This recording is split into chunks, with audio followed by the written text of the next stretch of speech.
Welcome to the latest episode of the Federal's Worldly Wise, a weekly video show that looks in depth at trending international issues. Right-wing conservative parties in Bangladesh, close to the ruling Muhammad Yunus regime, continue to protest against India sheltering former Prime Minister Sheikh Hasina. India was forced to close its visa center in Dhaka to avoid any possible confrontation. This comes close on the heels of an overall deterioration in ties between the two neighbours. To understand what this means for India and Bangladesh, the repercussions for the South Asian neighbourhood, and the diplomatic challenge the situation poses for India, we have with us senior journalist Subir Bhaumik, who is a specialist in Northeastern affairs and has covered Bangladesh for decades. Bhaumik is also a regular contributor to the Federal on Bangladesh and Myanmar. Welcome, Subir, to Worldly Thank Wise. you. Thank you. The tension between India and Bangladesh has risen further with the closure of India's visa center in Dhaka. What does the rise in tension signify? And why close the visa center? No, the visa center was closed entirely on security reasons, because the people who are in this agitation mode, what happened was 4 days back, there was an attempted political assassination of an Islamist leader. Osman Hadi, who was heading Inqilab Mancho. Number of these Islamist groups have surfaced and become quite active in the Bangladesh political scene after the fall of the Sheikh Hasina government. And it's quite obvious that the interim government led by Muhammad Yunus, despite all his Western liberal facade, Nobel Prize laureate, he has been patronizing and backing these Islamists. So this Inqilab Mancho leader, Hadi, there was an assassination attempt on him. He was shot in the head, and he has now been taken to Singapore in an air ambulance for treatment. He is serious. Moment this happened, these Islamist groups, they started blaming the Awami League, and all kinds of stories spread that this man who is apparently fired at Osman Hadi has escaped into India. And this immediately followed huge demonstrations, very violent and in places, demanding the closure of the Indian embassy and all that. So Indian embassy was guarded, by both local police as well as, we have our own guard there. So the guard at the Indian embassy was beefed up several times, as they said, march to Indian High Commission. Yesterday, these Islamist groups, they announced march to Indian High Commission. There was anticipation of large-scale violence, especially vandalism. And also at the Indian Visa Center. Indian Visa Center is not exactly in the High Commission, it's some at a distance. It's in another place. Now, these places were vandalized, including the Indira Gandhi Cultural Center. After the fall of the Sheikh Hasina government, the same, lot of people, these Islamist radicals and anti-Hasina people, they vandalized the Indian center. Why? Two reasons. They see India as the main backer of Awami League, and these Islamist groups, they're very close to Pakistan. If you have noticed in the last few months, Pakistani military delegation, cultural delegation, even, Urdu poets are coming to Dhaka. It's the fight for independent Bangladesh started with the fight for Bengali language, and the fight was against Urdu or the imposition of Urdu on the Bengali people.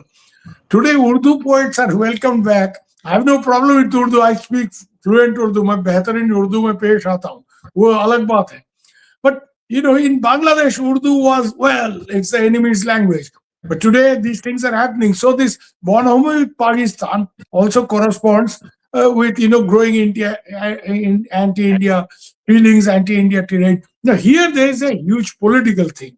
You see why? Yeah. So, Subir, we'll come to this again a little later. But how can India deal with this diplomatically? Well, India has to make it very clear that the security of our missions are of paramount importance, and under no pretext they can be attacked. It has happened before. The Indira Gandhi Cultural Center was vandalized. Visa centers were attacked. So India has to make it very clear. You see, it's the people of Bangladesh who are desperate for Indian visas. You see, I've seen it over the years that people in Bangladesh are absolutely desperate. Medical visas, they're desperate for it because most of them come for, I won't say advanced medical treatment, but somewhat better medical treatment than what is available in Bangladesh. They all come here to India, okay? And not only in Calcutta, but they go south, they go all over the place. Vellore is a favorite place. They come here for Eid shopping. My sisters in Bangladesh, they come here for Eid shopping because they A, get things cheap, and B, they have a much bigger choice. So for various different reasons, for education, Bangladesh has come flood here. They're the single largest, sort of segment of foreign tourists coming to India. Point here is that if the Bangladesh government, whoever it is, can't give protection to a foreign mission, it does not reflect very well on them. If they can't deal with these hotheads and fundamentalists and give protection to a mission, whatever the tensions be, it does not reflect very much on very, very, very credibly on the Bangladesh government or the dispensation of the day in Dhaka. And secondly, India has to make it very clear that you have to protect my mission if you want my mission to function there. Other than this, what can India do? Obviously, we can't go in with our army and teach them a lesson. That's out of question. But India has to make it very clear that Vienna Convention and all other conventions which guide diplomatic intercourse must be respected. And the Yunus government has to be told two things in very clear terms. Anti-Indian activity, including, Islamist radical terrorist activity. There were reports that some Islamist radicals had crossed over into Murshidabad during the recent riots in this Murshidabad district of West Bengal. So India will not tolerate, very strong language has to be used, that India will not tolerate any anti-Indian activity from Bangladesh soil. Bangladesh soil cannot be used as Pakistani soil is used for terror and other forms of anti-Indian activity considered detrimental to Indian security. This has to be made very clear, A. And B, Yunus, for his own good, has to get a grip on these fundamentalists who are running riot, who are running amok, who have reduced Bangladesh into a vendetta republic. People are arrested. I mean, the popular word now in Bangladesh is mob justice. So you have no justice, You have kangaroo courts like the one which tried Sheikh Hasina, where there was not a single defense witness in support of a former prime minister. What kind of judgment is this? So this is the kangaroo court, but even kangaroo courts are not required. You have mob justice. So you think such and such is an enemy, you go and attack. So Bangladesh has now become a vendetta republic, and for his own good, Mr. Yunus has to get a grip on it, because if these things spill over, this, conscious, sort of encouragement of anti-Indian sentiments which may benefit Mr. Yunus and his Islamist radical friends like the Jamaat-Islami, that's one thing. But if this spins out of control... Yeah, in fact, Subir, now that the elections are around the corner in February, there is a concern that anti-India sentiments might be provoked, so that these parties, Jamaat, etc., can benefit from it. So how realistic is this assessment? No, the assessment is absolutely true. You see, now with the Awami League out of the equation, the Awami League has not been allowed to contest election.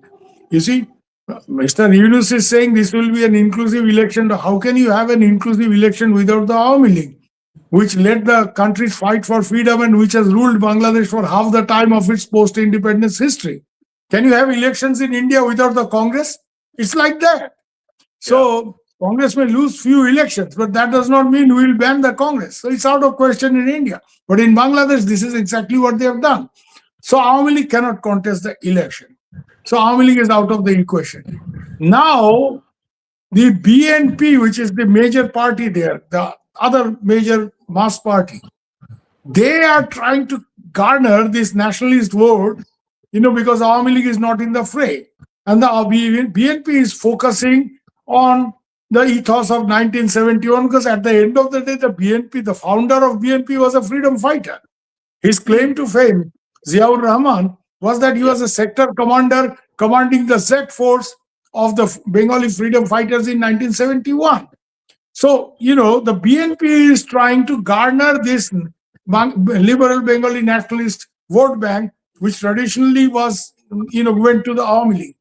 To counter this, the Jamaat-e-Islami, which now imagines Jamaat-e-Islami never had more than 8 to 10% of the popular vote in Bangladesh, because it was seen as the party which opposed the freedom of the country, which is the truth. They supported the cause Yeah. of United Pakistan. Their cadres sided with the Pakistan army in perpetrating horrible atrocities on the Bengali people.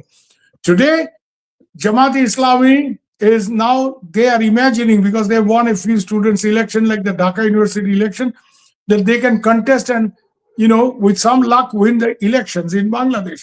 So against the BNP, which is playing on this ethos of 71, to, go away with the vote bank of Awami League, the Jamaat is trying to whip up strong Islamist feeling, and at the core of that is anti-India. The anti-India tirade, because already a Jamaat leader has said that we are ready to counter India with 5 million jihadis if India dares do anything against us. And the issue that they are playing up is India has sheltered Awami Leaguers, India has sheltered Sheikh Hasina, India is not giving back Sheikh Hasina to be hanged, because they want to hang Sheikh Hasina. They want to finish the unfinished agenda of 1975, when they killed most of our family, including our illustrious father, Yeah. Sheikh Mujibur Rahman. They want to So, complete. Subir, related issues that Bangladesh is, this is happening in a context where Bangladesh is reportedly increasing its military presence close to India's Siliguri corridor. It's also called the Chicken Neck in the northeast. And this comes in the context of a section of these anti-India protesters claiming they will cut off India's northeast from the mainland. How serious do you think are these threats? I don't take these protesters very seriously. If they try to cut off India's chicken neck, they will face the necessary consequences. India is an important military power. And I don't think, in conventional military terms, Dakshin, Bangladesh is really a big issue. But Bangladesh can be a huge nuisance. And I'll tell you how. In the days of East Pakistan, before Bangladesh became independent, East Pakistan was used as a launching pad for anti-Indian insurgent activities. The Naga rebels, the Mizo rebels, these rebel groups in Northeast were backed by Pakistan with their base, or using East Pakistan as a launch pad. Now, with a growing bonhomie between Pakistan and Bangladesh, and I will tell you, even Hafiz Said's right-hand man, Iftisham, Iftisham Said has visited Bangladesh recently, twice, not once, and have delivered lectures in several mosques. So the real threat from Bangladesh is this asymmetric warfare. The threat we face from Pakistan is that some of these Pakistani jihadis, or some homegrown jihadis in Bangladesh, sort of used by Pakistan, can be sent into India for striking at targets. You can have a Bombay 2611 type, attack in somewhere in Calcutta or somewhere in West Bengal, with some of these, 6-7 terrorists crossing over and, striking at places where there are a lot of people gathered. You can also have something like a Pathankot. I'm talking of scenarios when 6-7 terrorists cross over and enter, say, a base like Bagdogra or Hashimara, where we have several frontline Indian Air Force squadrons. They can go in there and use some of these handheld missiles, which are very easy to use these days, to strike at, our aircrafts which are lying on ground. And these aircrafts are worth billions of dollars. So that's the real threat. Conventional terms, Bangladesh army and their leaders, the military leaders like General Waqaruzzaman, they're not fools. They exactly know what to deal with when they confront India. The Bangladesh army is scared to even face the Myanmar army. They had some confrontation. They are scared to face the rebel groups of the Arakan army, who enter into Bangladesh at will in the Chittagong hill tracts and go back. So I know exactly the standard of Bangladesh army. Militarily, well, I'm not trying to underestimate any threat, but Bangladesh army definitely, we have to think of in a two-front situation terms, that if we have, because some of these retired military officers have gone on record saying that when India fights Pakistan, we should try to grab the Northeast. Forget about grabbing the Northeast, because in Northeast it is the Bangladeshi who is the hated enemy. So if these idiots in Dhaka think that northeastern people will be sitting there to welcome Bangladesh army or jihadis, they are living in a fool's paradise. In Northeast, it's not India. Leave aside one or odd guy like Paresh Barua of Alpha. But in Northeast, for the Assamese, for the Manipuris, for the Tripuris, it's the Bangladeshi who is the hated enemy. The political discourse there centers around illegal infiltration or illegal migration from Bangladesh. So nobody in Northeast India is waiting with flowers to welcome these stupid idiots from Bangladesh. Now forget about that. So I'm not really worried about all that. I'm worried about, from an Indian point of view, that the territory of Bangladesh may be used by Pakistan and such other, sort of non-state actors like Lashkar-e-Taiba or Jaish-e-Mohammed, who may say, Janab, अब तो बांग्लादेश में हमारे लोग बैठ गए, वहां से जाके कार्रवाई शुरू कर दीजिए. So they come here, दहशतगर्दी शुरू कर दीजिए. I'm speaking Urdu, okay? So they come here and they stage attacks. They can do what they have been doing. So a Pahalgam type attack can take place in Darjeeling, which is a big tourist spot, in West Bengal. They can do a Pathankot style attack on Hashimara or Bagdogra, where several frontline Indian squadrons are based. So, these are real threats we have to work out. And for this, the only thing is we have to maintain very credible and strong intelligence. Our intelligence has to function at a much better, level than was the case when Sheikh Hasina's government fell. And we have to make it very clear to whoever is in power in Dhaka that you launch any attack on Indian interests launched from your soil, you should be ready to face the consequences, the full might of the Indian state. But we have to make it very clear. Subir, it's not just Bangladesh we are talking about. For instance, you have this new axis now between Bangladesh, Pakistan, and even Turkey is now trying to join them or have joined them. And then you have reports that China, very close to the chicken corridor, you have an airbase which Bangladesh has asked China to develop. And, so these kind of, the overall scenario where Bangladesh ties up with interests that are not exactly friendly to India, that might give it a, more of a boost than Bangladesh by itself. That was that's true. I think Dakshin, you are talking of Lalmonir Hat. Now, Lalmonir Hat is being revamped as an air base, but I don't think Bangladesh Air Force will be foolish enough to deploy frontline aircrafts in a air base which is, within handshaking distance of the Indian border, because they can be targeted by Indian special forces anytime in the event of a conflict, I mean. Right. So I don't think, but you are right that they can develop this and use this as a drone base from where Turkish drones, which Bangladesh are buying, may be used against Indian targets. And as far as Chinese developing this airbase or a Chinese company being given the contract to revamp this airbase, yes, that's a problem. I don't think China is going to back terrorist activity in this area, because they need Indian market. They need to keep India happy for various different reasons, which is why they are trying to sort out the border problems.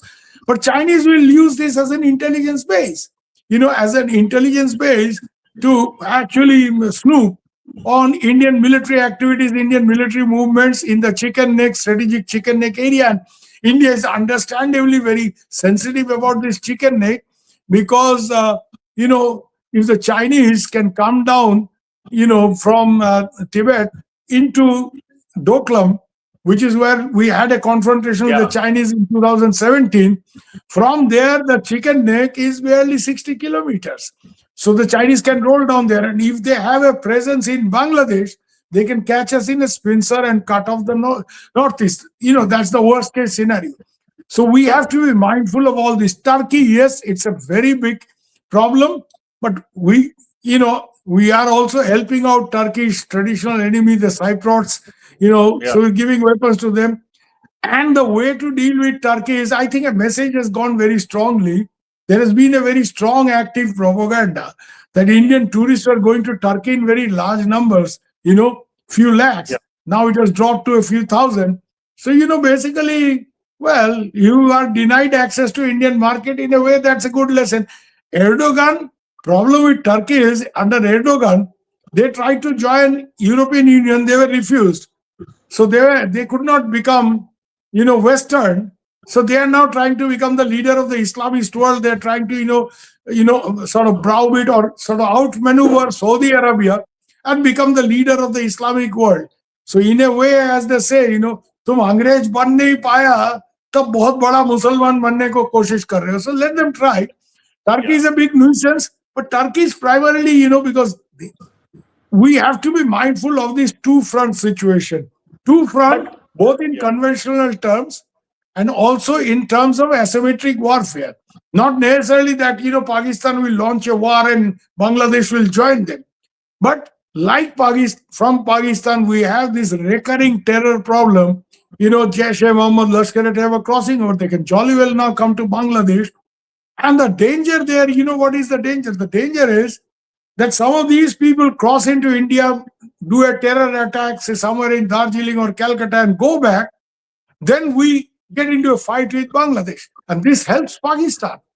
This helps Pakistan because Pakistan was not very happy with India-Bangladesh bonhomie, which developed under Sheikh Hasina. So now they think कि India को पंगा करने के लिए आप वहां से पंगा करो, you create problems for India from the east, because if there is a terror attack using Bangladesh soil, India gets heavy on Bangladesh. So it's India and Bangladesh which fights, and the Pakistanis are saying, हमें कुछ नहीं पता जनाब, we know nothing. Yeah, so you think that this is the time is ripe for India to recalibrate its diplomatic possibilities or diplomatic options in the neighborhood, given the changing scenario? I mean, I think probably it's India has to recalibrate its diplomatic options. It has to recalibrate and think of other options as well. We have to keep all options open. You see, it's very easy to say that India has always put all its eggs in one basket. This is a very, standard criticism that in Bangladesh, India has always backed the Awami League. India has put all its eggs in one basket. That's not quite correct. We tried to deal with the BNP Jamaat-Islamic government between 2001 and 2006. Tariq Rahman was given a red carpet welcome in Delhi. He went and met Mukesh Ambani also. And there was a feeling that India is trying to open up to BNP and Jamaat-Islam. Then what happened? 2004, April, 10 trucks full of weapons were caught in the port city of Chittagong. And these weapons were meant for Paresh Barua. Paresh Barua was sitting in Chittagong trying to receive these weapons. And the BNP leaders were fully aware of this. Their security people were involved in this. Later, when Sheikh Hasina came to power, some of these security people like Major General Rizakul Haider Chaudhary, they were jailed for their involvement in these 10 truck weapons. So what India did was, India under Vajpayee tried to open up to the BNP Jamaat-Islami regime. They tried to say that, Awami League and Congress are traditionally thick with each other. We must give it a try. But it worked. It did not work. And it did not work for no fault of Mr. Vajpayee or Brajesh Mishra. It was because these people in Bangladesh who blame India for being friendly with Awami League, but they don't try to make friends with India. So that's, if you are trying to be friendly with India, you're given a red carpet welcome, and then you go in your full knowledge, 10 truck weapons are coming for Indian rebels in Northeast. You mean to say India will greet you with sweetmeats? India will come with Rasgulla for you? No. So the point here is, this is a very easy criticism, but I have always said that India so far has had only one basket in Bangladesh, which is Awami League. All other baskets are bottomless. You put the egg there, it will drop and break.